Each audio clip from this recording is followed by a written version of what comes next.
அனைவருக்கும் நமஸ்காரம். Divine spiritual சேனலுக்கு அனைவரும் வரவேற்கின்றேன். நண்பர்களே, அனைவருக்கும் ஒரு சந்தேகம் இருக்கும்.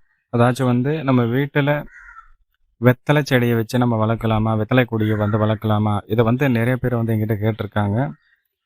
இதை பற்றின பதிவுகள் நிறையவே இருக்குது. ஒவ்வொருத்தரும் ஒவ்வொரு விதமான கருத்துக்களை சொல்லியிருப்பாங்க. ஆனால் இதில் உண்மையாக இருக்கக்கூடிய ஒரு விஷயத்தை நான் உங்கள் கூட பகிர்ந்துக்க விரும்புகிறேன். அதாச்சும் வெத்தலை பற்றி நம்ம முதல்ல ஒரு விஷயம் தெரிஞ்சுக்கணும். வெத்தலைக்கு பாக்கு கூட இருந்தால் தான் அதுக்கு மதிப்பு. பாக்கு அதுக்கு கூட இல்லைன்னா வெத்தலைக்கு மதிப்பு இல்லை. வெறும் வெத்தலை தான். வெற்று இலைங்கிறத நம்ம வெற்று இலைன்னு தான் நம்ம சொல்ல முடியும்.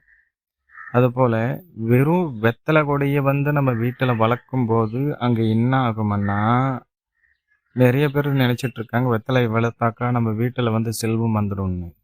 அது சுத்த போய். வெத்தலை செடி நீங்கள் வீட்டில் வளர வளர உங்கள் வீட்டில் இருக்கக்கூடிய ஐஸ்வர்யத்தை மொத்தமாக முடிக்கிடும். இதுதான் உண்மை. பொருளாதார சிக்கல்கள் நிறைய வரும். இதுதான் நிஜம். இதை தெரியாமல் யாரும் வெத்தலை கொடியை வீட்டில் வளர்க்காதீங்க. வெத்தலை கொடியை வீட்டில் வளர்க்கலாம். அது எப்படி வளர்க்கலாங்கிற விஷயத்த நான் சொல்கிறேன். இது வரைக்கும் இந்த விஷயத்தை யாரும் சொல்லியிருக்க மாட்டாங்க. நான் உங்களுக்கு இதை தெளிவாக சொல்கிறேன். முதல்ல நான் என்ன சொல்லியிருக்கேன்னா, அதுக்கு பாக்கு இல்லாமல் அந்த வெத்தலைக்கு ஒரு மதிப்பு கிடையாது.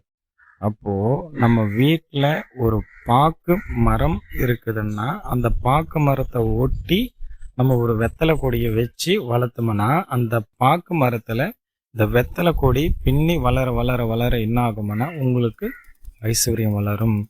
வெறும் வெத்தலை செடியை வச்சு நீங்கள் வளர்த்தீங்கன்னாக்கா உங்கள் வீட்டில் ஐஸ்வர்யத்தை முடக்கும். அதனால் அன்பர்களே, தயவு செஞ்சு இந்த விஷயம் தெரியாமல் யாரும் வெத்தலை செடியை நீங்களாக முடிவெடுத்து வளர்க்காதீங்க.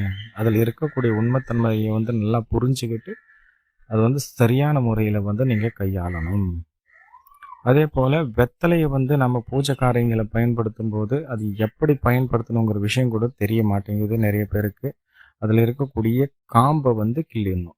வெத்தலையில் இருக்கக்கூடிய காம்பை கிள்ளிட்டு தான் நம்ம அந்த வெத்தலையை பயன்படுத்தணுமே தவிர வெறும் வெத்தலையை நம்ம எந்த ஒரு பூஜை காரியங்களுக்கு பயன்படுத்துகிறதோ இல்லை தாம்பூலம் போடுறதுக்கு பயன்படுத்துகிறதோ கூடாது. ஏன்னா அந்த வெத்தலை இலையில் இருக்கக்கூடிய காம்பு பகுதியில் நச்சு இருக்கும்.